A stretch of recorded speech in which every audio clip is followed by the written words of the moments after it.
Parker Schnabel had built his fortune by pushing limits, but this time, he was staring down disaster. His season was on the brink of collapse, the operation teetering on failure. Desperate for a lifeline, Parker set his sights on the unthinkable, a collapsed Yukon mine shaft. A place so unstable, so dangerous, it was long considered untouchable. Yet for Parker, risk wasn't the question. Survival was. What Parker did next wasn't just about chasing gold, it was about chasing a legend. Using cutting-edge technology to probe the frozen Yukon ground, his crew stumbled onto something extraordinary, something buried and forgotten by time itself. This wasn't just another clean-out, it was the key to a fortune. The numbers told the story, a $75 million haul, one of the most jaw-dropping in gold rush history. But the real shock wasn't the gold itself, it was what they had to uncover to find it. They called it the Widow's Cut. A mine shaft so infamous, so dangerous, it had been left untouched for generations. A place where stories of collapse, failure, and death weren't just rumors, they were warnings etched into local lore. To most, it was a death trap. To Parker Schnabel, it was a challenge that couldn't be ignored. Because legends aren't meant to be feared. They're meant to be conquered. These legends don't come out of thin air, they exist for a reason. The Widow's Cut wasn't feared because of campfire gossip. It was feared because it was lethal. The shaft was too deep, too unstable, and too unpredictable to touch. The danger wasn't abstract, it was immediate, catastrophic, and very, very real. The entire cut was locked inside a wall of permafrost. And if you've never dealt with permafrost, understand this, it's not just frozen dirt. It's earth that's been solid for thousands of years, soil, gravel, and ice fused together into something harder than concrete. They call it permafrost because it never thaws. Not in summer, not in daylight, not even under the relentless assault of heavy machinery. This ground sat 150 miles south of the Arctic Circle, where temperatures barely rise above freezing. Digging here wasn't like moving dirt, it was like carving through stone with the clock ticking. Every bucket load, every cut, every move risked collapse. For Parker's crew, it wasn't just about keeping the wash plants running. It was a desperate battle against the frozen earth itself. You are dismantling an ancient icy fortress. The constant, terrifying risk of massive multi-ton chunks of this frozen earth and rock suddenly collapsing into any man-made opening looms over you. One misstep, one vibration from an excavator at the wrong frequency, and tons of frozen ground could come crashing down on whoever happens to be in the shaft. Good ground makes everything else seem trivial. I will mine in the ground's good. This is a scenario that has ended careers and worse. But if that wasn't enough to deter miners, something even more sinister lurked beneath the surface. The ever-present threat of catastrophic flooding. Any water intrusion, whether from melting permafrost or underground springs, could instantly jeopardize the stability of the shaft walls. Consider it this way. The ice acts as the only adhesive holding the unstable rock and dirt together. Heat from machinery or a slight increase in temperature can transform that adhesive into water. A solid wall can quickly turn into a river of mud. Even worse, it could inundate and ruin millions of dollars worth of heavy mining equipment in mere minutes. Given the sheer scale of this challenge, it wouldn't have shocked anyone if Parker and his crew had taken one look at the Widow's Cut and decided it wasn't for them. Sure, the legends promised a mountain of gold waiting to be extracted down there, but it wasn't worth risking their lives and their entire operation. But here's the astonishing part. That's not how Parker Schnabel perceives things. In fact, instead of viewing the immense risk, it seems Parker saw just another challenge, another mountain to climb. Perhaps even more crucially, Parker viewed this as a challenge he was absolutely determined not to flee from. I started my life here, and my goal is to find better ground worth mining. But with the Yukon winter bearing down, that goal felt almost impossible. The pressure wasn't just high, it was crushing. Equipment was breaking down left and right, and every replacement part was a logistical nightmare to track down. Pipes froze constantly, and the crew fought the cold as much as they fought the earth. They needed a miracle, at least 4 hours a day above 35 degrees Fahrenheit, just to keep things moving. But in the Yukon, waiting for the weather is the same as waiting to go broke. Every frozen day meant lost gold, lost time, and bleeding money. And then, disaster struck. What the? Tyson. Shut it down. Something just let loose. The wash plant roared in protest, forcing an emergency shutdown. Their season goal was already ambitious, 5,000 ounces. But now, in the middle of chaos, they dared to push even further, setting their sights on a staggering 7,000 ounces. This wasn't just a mining season anymore. It was a war against time, weather, and the land itself. Given the situation, it was an absurd objective. In one way or another, they were going to descend that shaft. Parker made the decision to fight back against an impossible task using intellect and sophisticated eyes in the sky rather than physical force. Drones over peril. But it doesn't get any easier just because you accept a challenge. What could, then? Contemporary technologies. Parker and his team had a few secret weapons up their sleeves, but the Klondike Gold Rush pioneers relied only on picks, shovels, and sheer willpower. They had access to advanced equipment that allowed them to survey the region in ways that the ancient prospectors could only have imagined, in addition to their standard equipment of excavators and slopping units. All that was going to alter was their cutting-edge LAR system. The revolutionary nature of this technology for miners is something that is rarely discussed. Light detection and ranging, or LiDAR, is a surveying technique that measures distances using a laser. A LiDAR-equipped drone or aircraft emits millions of laser pulses every second. An extraordinarily intricate three-dimensional representation of the terrain is produced when these pulses reflect off the ground and return to the sensor. The amazing thing about this is that it can see the actual shape of the ground underneath by penetrating through vegetation, loose debris layers, and decades worth of accumulated dirt and overgrowth. Furthermore, they combined it with cutting-edge drone mapping methods. Because it resulted in a breakthrough that miners had been attempting and failing to accomplish since the 1980s, whomever came up with the combination of these tools deserved a medal. The team's original plan was simple. Create a brand new shaft or ramp to descend into the mine. However, given the difficulties posed by permafrost and the ongoing threat of floods, that strategy might turn out to be excessively risky, expensive, and time-consuming. We're just going to have to accept the risk. When the sun decides it's summer, we'll fire up again and use the resources we free up as efficiently as possible for everyone. It gets pretty dangerous pretty quick, one crew member said. They were burning through valuable resources, fuel, pay, and time spent working on projects that weren't yielding even a single ounce of gold every hour they spent looking for a route down. They needed to win the widow's cut if they didn't want to end this crucial season with a devastating defeat. They also needed to act quickly.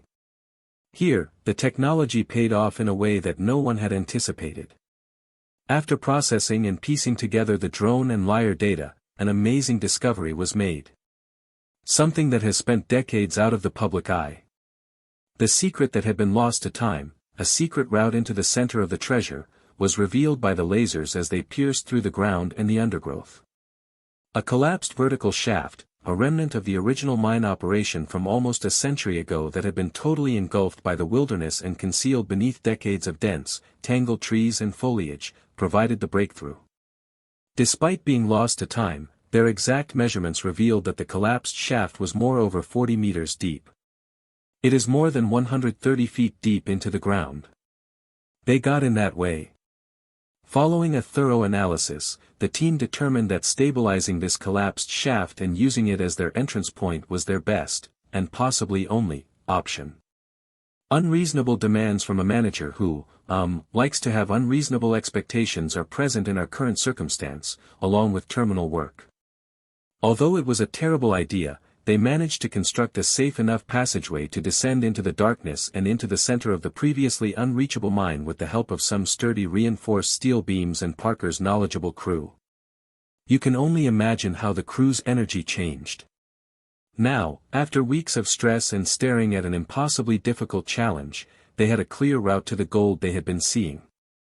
What they would discover at the bottom was simply amazing, yet the unthinkable had suddenly become possible. 10 million in 3 days. Moving through the newly secured shaft didn't take them long. They discovered the stuff of legends at the bottom. They had discovered an unexplored gold vein rich in quartz that could provide their entire season with a much-needed boost of several $1 million. Parker's on-site geologist said the deposit was the richest and cleanest he had ever seen in his career since the vein was so pure and flawless. The glistening gold ribbons that were trapped inside the white quartz crystal were actually visible. The team began working nearly feverishly as soon as they had finished admiring the brilliant treasure. The kicker is this. They were aware that they had no time to waste down there. They feared other miners may try to jump their claim if they heard about it, and in the cutthroat environment of the Klondike, rumors of an amazing discovery spread quickly. The team worked non-stop around the clock with that motivated attitude. Mike was working through a ton of material up on the hill. Everyone is exerting every ounce of effort. It becomes really crazy at this point. This unrelenting endeavor turned out to be incredibly successful. After 3 days of relentless labor, they were able to extract nearly 4,000 ounces of gold from this extraordinarily rich vein in just a little more than 72 hours. Give it some time to sink in. 275 pounds of solid gold is equal to 4,000 ounces. They extracted more gold from the ground in 3 days than most mining operations do in a full season. 38.6 ounces, valued at $66,000, were recovered from a single cleanup of a portion of the pay dirt. And it was only a small sample. They ran the math once they had extracted all that gold, and the results were simply astounding. The value of that first haul exceeded $10 million. For the majority of the season, that one discovery would cover all of their operating expenses, including diesel, salaries, and transportation, leaving millions to spare. You know, it took everyone here, and it's a great accomplishment. I simply wanted to say how much I appreciate all of your hard work. They had never encountered anything like the scope of this revelation. The story becomes even more bizarre, though. They discovered it was far bigger and more widespread than they had first believed after closely examining the gold and the vein's geology. Based on the vein's thickness and estimated length, the team quickly calculated that it actually continued for an additional 2 kilometers. It is approximately 1.4 miles below the surface. At this point, the figures become quite astounding. The team reached a startling conclusion after doing additional calculations that took into consideration the vein's vast size and richness. This one gold vein might yield an additional $75 million for them. Everyone else had written off the possibility of mining $75 million from a single vein in a single place. The squad would have not only a great season but the most successful season in Gold Rush history if they could do this. They were no longer merely pursuing an objective. They were about to change the course of history. However, news was already spreading. The $75 million query. Word spread quickly, almost too quickly. The whole Klondike seemed to be vibrating when word of Parker's incredible gold strike began to spread. There was conversation among competing workers, other miners, and even government inspectors. Everyone was eager to see what Parker had discovered. Parker, however, was prepared. He had previously ensured that the claim was completely legitimate and secured. He and he alone owned the land. Nobody else was receiving any of it. Never, ever. Everyone in the Yukon was observing. They weren't merely observing, they were conversing. Through supply towns and mining camps, whispers flew. Was this the largest strike of gold in the 21st century? Had Parker simply changed the game's rules? Watching this from home and believing it's all a case of luck is simple, but let's face it. In a place like the Yukon, is anything ever that easy? What isn't shown must be a mystery. The restless evenings, the ongoing stress, and the worry that one mistake may bring everything to an abrupt end. This was more than just a gold pot discovery. A force was being unleashed. In an effort to keep Big Red running, Mitch and I recently began working nights here. You worked all day and went to work all night, you know. The burden on Parker's shoulders abruptly doubled as he now needed just 174 ounces to reach his 7,000-ounce season objective. Pressure increased as wealth and attention increased. Now everyone was staring at him. Did he guide his group over the tidal waves of celebrity, avarice, and high expectations? Or would the extreme scrutiny cause everything to start to break apart? There isn't a straightforward solution to this section of the story. While you hit a jackpot this big, you do not just appeal to applause, you attract troubles. Jealousy, rivalry, and the harmful temptation to take even larger dangers can observe. One aspect was clean. This discovery could have an effect on greater than just Parker's team. It may trade the whole atmosphere of the Klondike. Land fees could skyrocket. Greater miners may flood the vicinity, hoping to locate their very own jackpot. It become like throwing a boulder into a nevertheless lake. The ripples had been going to unfold a ways and huge. But Parker wasn't scared.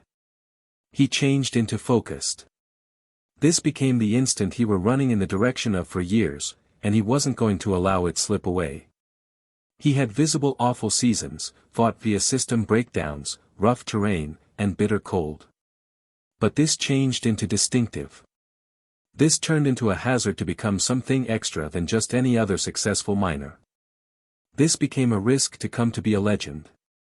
Some will say Parker just were given fortunate. Others will score his instinct. But on the stop of the day, the combination of cutting-edge era, unwavering dedication, and the sheer guts to tackle what each person else called impossible had paid off within the most incredible style. The king of the Klondike had made his circulate, and the world became listening. Parker Schnabel's $75 million gamble had paid off, turning a demise lure right into a legendary jackpot that could be mentioned for generations. Nicely, you threw a 5,000-ounce aim at us. You nailed that. You threw a 7,000-ounce goal. Our season general is 7381. One for the season. Has Parker's super achievement just painted a massive target on his back, inviting a brand new kind of risk? Let us understand what you observed beneath. Don't forget to like and subscribe.